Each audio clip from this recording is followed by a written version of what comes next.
বন্ধুরা, বিপদ থেকে রক্ষা করেন দেবী বিপত্তারিণী। এই বছর কবে পড়েছে বিপত্তারিণী পূজা, সাথে ব্রত পালনের নিয়মও জেনে নেব এবং এই দিন কি কি করা উচিত ও কি কি করা উচিত নয় সেই বিষয়েও জেনে নেব বিপত্তারিণীর সঠিক সময়সূচি। তার সাথে জেনে নেব এই দিন কি কি করা উচিত ও কি কি করা উচিত নয় এবং পূজার সামগ্রী কি কি প্রয়োজন হয়ে থাকে। তার আগে ছোট্ট একটি অনুরোধ করব বন্ধুরা, সম্পূর্ণরূপে ভিডিও তথ্যটি দেখুন। ভিডিওটি যদি ভালো লেগে থাকে অবশ্যই কমেন্ট বক্সে জয় মা বিপত্তারিণীর জয় অবশ্যই লিখবেন এবং ভিডিওটি অবশ্যই লাইক করে চ্যানেলটি সাবস্ক্রাইব করে রাখবেন আপকামিং পূজা পাঠ, তন্ত্রকথা, জ্যোতিষশাস্ত্র, বাস্তু টিপস, টোটকা উপায় দেখার জন্য। বন্ধুরা, দেবী দুর্গার 108 অবতারের অন্যতম এই দেবী সংকট নাশিনীর রূপটি। বন্ধুরা, এই একটি রূপকেই মা বিপত্তারিণী বলা হয়ে থাকে। হিন্দু ধর্মে বিপত্তারিণী ব্রত গুরুত্বপূর্ণ। অনেক ভাবে জায়গায় এই বিপত্তারিণী পূজা কিন্তু করা হয়ে থাকে। প্রতিটি হিন্দু সনাতন ধর্মে ঘরে ঘরে বিপত্তারিণী পুজোটি করা হয়ে থাকে মা বিপত্তারিণীর আশীর্বাদ নিয়ে বছরটি শুরু করার জন্য। বলা হয় মা বিপত্তারিণীর পূজা করলে সর্ব বিপদ থেকে রক্ষা পাওয়া যায়। আষাঢ় মাসে রথযাত্রা থেকেই উল্টো রথের মধ্যে যে শনি ও মঙ্গলবার পরে সেই দিনই হয় বিপত্তারিণী ব্রত। এই ব্রত পালন করা হয়ে থাকে বিশেষভাবে আষাঢ় মাসে উল্টো রথ এবং রথযাত্রার মধ্যে শনি ও মঙ্গলবার যেটি পড়ে থাকে। হিন্দু ধর্মবলীতেই মূলত বিপদ থেকে উদ্ধার পাওয়ার জন্যই এই দেবীর পূজা করেন। সংসারের সর্ব বিপদ দূর করতে হিন্দু মহিলারা এই ব্রত পালন করেন। এই পুজোর একটি বিশেষ নিয়ম হলো সবকিছু 13টা করে প্রয়োজন হয়ে থাকে। প্রতি বছর 2 দিন করেই পড়ে বিপত্তারিণী পুজো। এই বছর বিপত্তারিণী ব্রত পালন করা যায় বিশেষভাবে যে সময় ও সূচি সঠিক সেটি জেনে নেব। বিপত্তারিণী পালন করা যাবে 28শে জুন, 13ই আষাঢ় শনিবার এবং 1ই জুলাই, 16ই আষাঢ় মঙ্গলবার।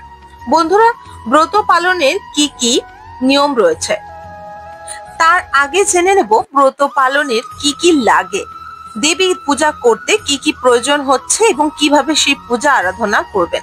দেবীর পূজার জন্য দরকার হয় ঘট, অম্রপল্লব, বিশেষ করে যে আমের পল্লব হয় অর্থাৎ অম্রপল্লব, যেটির মধ্যে অন্তত বিশেষ করে যদি পত্র থাকে তাহলে 5টি বা 7টি নিয়ে নেবেন এবং নিতে হবে শীষযুক্ত ডাব এবং নিতে হবে একটি নৈবেদ্য এবং নিতে হবে তার সঙ্গে 13টি গিট দেওয়া লাল সুতো এবং সঙ্গে 13টি দূর্বা যেন অবশ্যই বাঁধা থাকে। 13 রকমের ফুল ও 13 রকমের ফল, সাথে 13 গাছের অর্থাৎ 13 গাছি লাল সুতো, 13টি দূর্বা, 13টি পান ও 13টি সুপুর, সাথে 13টি এলাচ ও লবঙ্গ মুখশুদ্ধির জন্য দেবীকে অর্পণ করা হয়ে থাকে।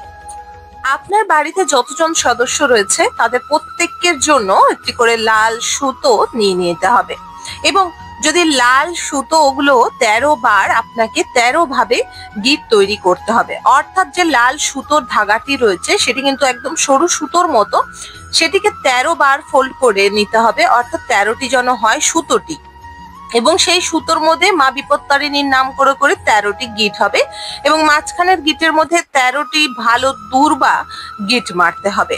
এই 13টি দূর্বাই আপনার জীবনে দীর্ঘায়ুর কামনা করে, আপনার আয়ু বাড়ানো সাহায্য করে, আপনার জীবনে নানা রকম বাধা দূর করে।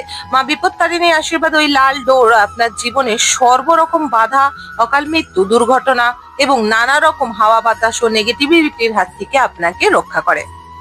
সাথে 13টি পান মা দেবীকে এবং 13টি সুপুরি অর্পণ করা হয়ে থাকে। সাথে কিন্তু বিশেষ করে যদি আপনারা 13টি সিঁদুর ও 13টি আলতা অর্পণ করতে পারেন এতে অতি উত্তম এবং পূজার শেষে নিজের জন্য একটি পান, একটি সুপুরি, একটি আলতা ও একটি সিঁদুর রেখে এবং যতজন বিবাহিত মহিলারা রয়েছে তাদেরকে যদি আপনি দান করতে পারেন একটি করে পান, একটি করে বিশেষ করে সুপুরি এবং আলতা ও সিঁদুর, 13টি যদি বিবাহিত মহিলাকে আপনি দান করতে পারেন এতে অতি উত্তম বলে মানা যায় এবং আপনার জীবনে সর্বরকম বাধা বিপত্তির হাত থেকে রক্ষা করেন মা বিপত্তারিণী। বিপত্তারিণীর পুজোর নিয়ম জেনে নেব। বন্ধুরা, বিপত্তারিণী পুজোর আগের দিন আপনাকে নিরামিষ আহার গ্রহণ করতে হবে। সাথে আগের দিনই আপনাকে মাথায় শ্যাম্পু করে নিতে হবে, গা হাত পায়ে সাবান দিয়ে শুদ্ধ হয়ে নিতে হবে এবং সেই দিনই আপনাকে নিরামিষ আহার গ্রহণ করে থাকতে হবে। পরের দিন উপবাস করে, সেই দিন কিন্তু বিশেষ করে অনেকে আগের দিন মাথা ঘষে নেয়, অনেক দিন উপবাসের দিন, যেদিন মা বিপত্তারিণী পূজা সেদিন মাথা ঘষে। কিন্তু সব থেকে ভালো হয় আপনি আগের দিন মাথা ঘষে মাথা শ্যাম্পু করে নিয়ে গা হাত পায়ে সাবান আদি লাগিয়ে নেন। বিপত্তারিণী মা সুহাগান এবং বিশেষ করে মা বিবাহিত মহিলাদের আশীর্বাদ দিয়ে থাকেন। এই দিন শ্যাম্পু করলে মাথা থেকে সিঁদুর ধুয়ে যায়, এটি ভালো নয়। তাই আগের দিন অবশ্যই করে নেবেন এবং সেই দিন নিরামিষ আহার করবেন। উপবাস করে নিষ্ঠা করে পূজা করবেন এবং যা যা উপকরণ মায়ের বিপত্তারিণী পুজোর প্রয়োজন সেগুলি দেবেন। যেমন 13টি ফল, 13টি মিষ্টি, 13টি লুচি অবশ্যই অর্পণ করবেন। 13টি ফলের মধ্যে খেয়াল রাখবেন ভুল করেও নাশপাতি দিবেন না। বলা হয় যে কোনো পুজোতে নাশপাতি দিতে নেই। নাশপাতি কিন্তু যে কোনো পুজো ছাড়া আপনারা যে কোনো দিন খেতে পারেন। এটি শরীরের জন্য অনেক অনেক উপকারী, ওটি নানা রকম রোগকে নাশ করে থাকেন। কিন্তু নাশপাতি কোনো রকম পুজোতে বা পুজোর সামগ্রীতে দেওয়া উচিত নয়। কিছু কিছু ফুল এবং কিছু কিছু ফল আছে যেগুলো আমরা পুজোতে ব্যবহার করতে পারি না, তার মধ্যে নাশপাতি অন্যতম। বলা হয় এই দিন 13 রকমের লুচির সঙ্গে অনেকে সুজির হালুয়া বা আলুর নুন ছাড়া বা সন্দক লবণ দিয়ে তরকারি করে তার উপরে দিয়ে মাকে ভোগ নিবেদন করে থাকেন। বলা হয় বিপত্তারিণী পুজোতে 13টি পুষ্পও প্রয়োজন হয়ে থাকে, সাথে 13টি বেল্লপত্র ও 13টি দুব্বা অর্থাৎ দুর্বাটি মাকে অবশ্যই দেওয়া দরকার। বলা হয় বিপত্তারিণী পুজোর সময় অবশ্যই মাকে কিন্তু নীলকণ্ঠ ফুল ও লাল জবা ছাড়া মায়ের পূজাই হয় না। এর সাথে আপনারা লাল নয়নতারাও দিতে পারেন, যেটি অষ্টলক্ষ্মীর প্রদান। বলা হয় লাল নয়নতারা অর্থাৎ দেশি গোলাপি যে নয়নতারা গাছ, তার মধ্যে মা অষ্টলক্ষ্মীর নিবাস। তাই অবশ্যই এটি মা বিপত্তারিণীকে অর্পণ করলে আপনাকে নানা রকমের বাধা বিপত্তির হাত থেকে রক্ষা পাবে। সাথে 13 রকমের মিষ্টি যা মাকে অবশ্যই প্রদান করতে হয়। পুজোর শেষে 13টি লুচি ও 13 রকমের ফল মিষ্টি আদি খেয়েই আপনাকে ওনার প্রসাদ খেয়ে সারাটি দিন কাটাতে হবে। পুজো হয়ে গেলে ঠাকুরের পায়ে অর্পণ করা 13টি গিট দেওয়া লাল সুতোর ডোর হাতে বেঁধে নেওয়া উচিত এবং লাল সুতো মেয়েরা বাম হাতে ও ছেলেরা ডান হাতে পরতে হয়। এটি অত্যন্ত 3 দিন আপনার হাতে রাখতেই হবে, এটি নিয়ম। তাই এছাড়া অনেকেই আছে যে 1 বছর ধারণ করে রাখেন, কিন্তু সর্বপ্রথম খেয়াল রাখবেন 1টি বছর ধারণ করার আগে 3 দিন পর যে দুর্বাটি আপনি ছিঁড়ে নেবেন, সেই দুর্বাটি অবশ্যই অবশ্যই কোনো ভালো জলবান জায়গা বা লাল জবার গাছের গোড়ায় পুঁতে দেবেন।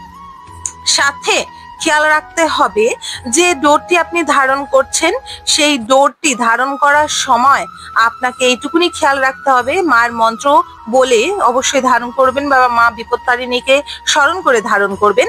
কিন্তু 1 বছর যখন আপনি ডোরটি হাতে পড়ে থাকবেন তখন খেয়াল রাখবেন বন্ধুরা, তার মধ্যে যদি ডোরটি ছিঁড়ে গেছে, ফেটে গেছে এবং রং চটে একদমই বিচ্ছিরি হয়ে গেছে, সেটি আর হাতে ধারণ করে রাখবেন না। মা বিপত্তারিণী সর্বদা আপনার সাথে থাকবে, সর্বদা আপনাকে রক্ষা করবে পুজো দেওয়ার ফলে। তাহলে আপনি সেই ডোরটি ছিঁড়ে এবং কেটে নিয়ে সেটি জবা গাছ বা কোনো জলবান জায়গায় বাইয়ে দেবেন, আর জবা গাছ হলে জবা গাছের গোড়ায় পুঁতে দিতে পারেন। বলা হয় ডোর যদি পচে যায়, ছিঁড়ে যায়, গলে যায়, রং চটে যায় এবং তবুও হাতে পড়ে থাকে, সেটি নেগেটিভিটিকে আকর্ষণ করে, সেটির কাজ আর তখন থাকে না। তার বদলে আপনি হনুমানজি বা মা কালীর মন্দিরে গিয়ে তাকে পূজা দিয়ে তাকে ডোর অর্পণ করে সেই ডোরটি পণ্ডিত মশাই অর্থাৎ ঠাকুর মশাইয়ের হাত থেকে ধারণ করতে পারেন। আবার তার মধ্যে এটিও খেয়াল রাখবেন বন্ধুরা, বিপত্তারিণীর পুজোর বিশেষভাবে বিধিনিষেধ। বিপত্তারিণী পুজোর আগেও এবং পুজোর দিন আমিষ জাতীয় খাবার ঘরের মধ্যে রাঁধবেনও না ভুল করেও। অনেকেই আছে ঘরের মধ্যে রাঁধেন, যারা গৃহিণীরা রয়েছে তারাই পুজো করে, কিন্তু ঘরের মধ্যে যারা পুরুষেরা রয়েছে তারা কিন্তু এই পুজো কোনো রকমেই সাহায্য করে না। অনেকেই রয়েছে তারা কিন্তু আমিষ জাতীয় খাবার বা নেশা জাতীয় দ্রব্য খেয়ে থাকেন, যেটি আপনার জন্য খুবই ক্ষতি। বিশেষ করে যে এই জিনিসগুলি খাবে তার জন্য ক্ষতি, তার সংসারের জন্য ক্ষতি। তাই এই দিন আপনারা অবশ্যই অবশ্যই এই পুজো করুন আর না করুন, এই পূজার যে বিশেষ আশীর্বাদ সেটি পাওয়ার জন্য ঘরের মধ্যে আমিষ জাতীয় রান্না করবেন না এবং খাবেন না। এবং এই দিন 13টি লুচি খেয়ে দিন কাটাতে হয়। এই দিন চাল ও গম জাতীয় খাবার খাওয়া যাবে না এবং 13 রকমের মিষ্টি। বন্ধুরা, এই পুজো দিন পারিবারিক কোনো সমস্যা বা কোনো সমস্যা হলেও সেই নিয়ে ঝগড়া ঝামেলা করা উচিত নয়, এতে মা বিপত্তারিণী অনেক অনেক রাগে যান, সাথে উনি তুষ্ট হন না, সাথে উনি বিশেষ করে সেই ঘর থেকে কিন্তু বিদায় নেন। সাথে বলা হয়েছে বিপত্তারিণী পুজোর সময় কখনো কাউকে অপমান করতে নেই, এমনকি কোনোদিনও কোনো মহিলাকে অপমান করলে সেটি কিন্তু মা লক্ষ্মী মেনে নিতে পারেন না এবং সেই ঘরে সর্বদা দারিদ্রতা বাস করে। সাথে এই দিন পারিবারিক নিকটি সম্বন্ধ ছাড়া কোনো ব্যক্তিকে টাকা পয়সা ধার দেওয়া উচিত নয় এবং কারোর থেকে টাকা পয়সা ধার নিয়ে আসা উচিত নয়, এতে দেবী রুষ্ট হতে পারে।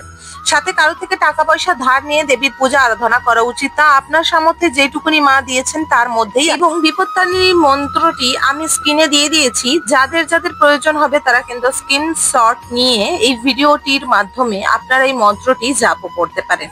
সাথে অবশ্যই চ্যানেলটিকে সাবস্ক্রাইব করে রাখতে পারেন আপকামিং পূজা পাঠ, দন্তকথা, জ্যোতিষশাস্ত্র, বাস্তু টিপস, টোটকা উপায় দেখার জন্য।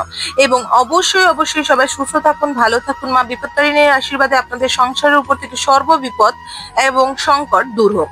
সাথে অবশ্যই আপনারা চ্যানেলটিকে সাবস্ক্রাইব করে কমেন্ট বক্সে জয় মা বিপত্তারিণী জয় লিখে দিন।